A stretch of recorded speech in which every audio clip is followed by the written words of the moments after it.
goodbye. Sometimes all I think about is you. বেংগলোৰৰ video' দিম বুলি দিয়া হোৱাই নাছিল সেইকাৰণে আজি দিম বুলি ভাবি এডিট কৰিছোঁ আৰু আপোনালোকক দেখুৱাম বুলি কৈছোঁ যিহেতু নেদেখুৱাইনো কেনেকৈ থাকিব পাৰোঁ গতিকে নমস্কাৰ বেংগলোৰৰ পৰা মই জিলমেলে স্বাগতম জনাইছোঁ আপোনালোক সকলোকে মোৰ দ্বিতীয়টো ভিডিঅ'লৈ যাব ওলাইছোঁ বেংগলোৰ পেলেচ আৰু যোৱাৰ আগতে চাওক চিটিৰ মাজৰ গছবোৰ দেখি কিবা এটা ভাল লাগি গ'ল সেইকাৰণে আপোনালোকক দেখুৱালোঁ বেংগলোৰ পেলেচ আহিছোঁ হয় বাট ইয়াত ভিডিঅ' কৰিব নিদিয়ে চ' যিমান পাৰোঁ আপোনালোকক দেখুৱাইছোঁ আৰু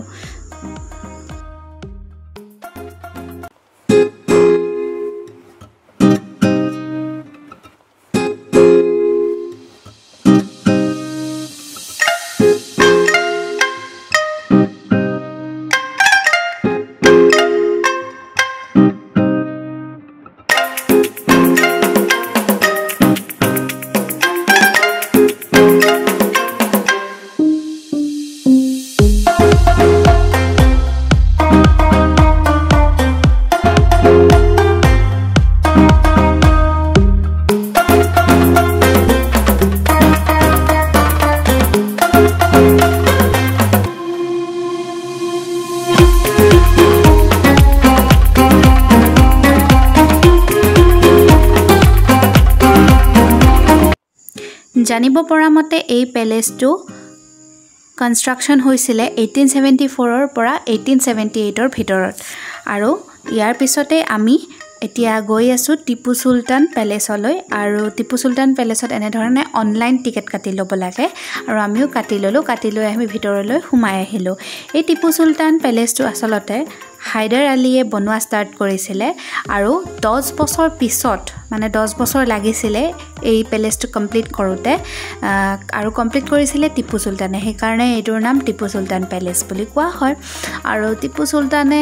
কিয় বাৰু 10 বছৰ লগাইছিলে হেতু সবৰে জানিব মন যায় হয়নে মোৰো জানিব খুবেই ইচ্ছা গৈছিলে আৰু তাৰ পাছত মই বহুত মানে পঢ়ি গম পালো যে বহুত ধৰণৰ যুদ্ধ হৈ আছিল তাৰ মাজত সেইকাৰণে কমপ্লিট কৰিব মানে বনোৱাৰ সময় হোৱা নাছিলে আৰু সেইকাৰণে বনোৱাতে ইমান সময় লাগি গ'ল আৰু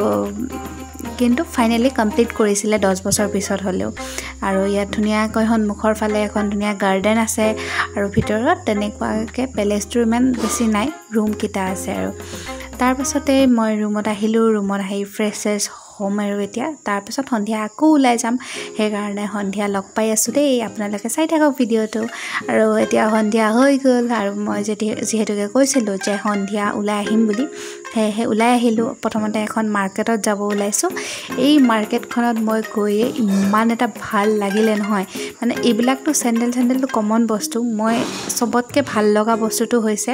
ইয়াৰ ফুলৰ দোকান কেইখন চাকচোন চাক ইমান ধুনীয়া ফুল আছিল মোৰ দেখিয়ে খুব ভাল লাগি গৈছিলে আপোনালোকেও এই মাৰ্কেটখন উপভোগ কৰকচোন যিমান পাৰো মই দেখুৱাবলৈ চেষ্টা কৰিছো আৰু ফুলৰ লগতে ইয়াত মানে স্পেশালি লেডিজ আইটেম খুবেই বেছি ভাল পায় গতিকে আপোনালোকে চাব আহিব পাৰে মাৰ্কেটখন চাই উঠিলো এতিয়া আমি আহিছো নাগাৰ্জুনাত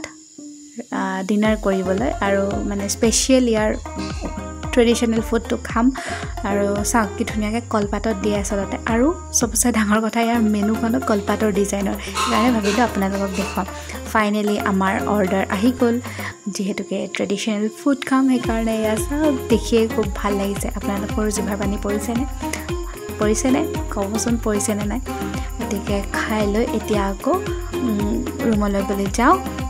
অহাতি ভিডিঅ'ত আপোনালোকক পুনৰ লগ পাম till then do like share comment and subscribe to my YouTube channel bye by